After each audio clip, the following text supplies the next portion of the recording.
At beecrowd, we are committed to the highest standards of accessibility, ensuring that all our users feel comfortable using the platform. To achieve this, we offer a specially designed menu with features that allow adjusting the interface appearance according to each user's individual needs, whether they are professors or students. In this video, we will explain how to use the accessibility menu to activate or deactivate its different functions. The accessibility menu is located in the bottom right corner of the screen and can be accessed at any time during the use of the beecrowd platform. In this menu, you will find the following features. Oversized widget enlarges the size of the accessibility menu, making it easier to read for people with visual impairments. Contrast allows changing the screen contrast between inverted color modes, dark or light contrast. Highlight links highlights all available links on the screen, making them easier to identify. Bigger text enables adjusting the font size up to 4 different levels, making reading more comfortable.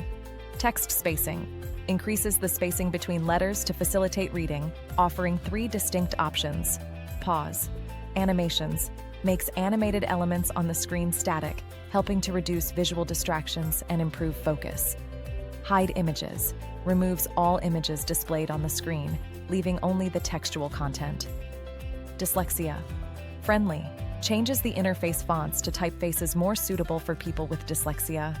Cursor enlarges the mouse pointer for easier visibility and provides additional on-screen reading functions. Line height increases the vertical spacing between lines of text, making reading more fluid. Text align allows adjusting the text alignment to left, centered, right, or justified. Saturation adjusts the intensity of the platform's colors, enabling you to reduce, enhance, or even turn the interface black and white. Reset restores all accessibility settings to default mode.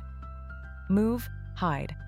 Widget allows moving the accessibility menu to the right or left side of the screen, according to your preference. We hope this video has helped you understand in detail the features of the beecrowd accessibility menu, available on both beecrowd Academic and beecrowd Talent. Don't forget to watch our other tutorials, which explain each platform feature in a practical and straightforward way. See you next time.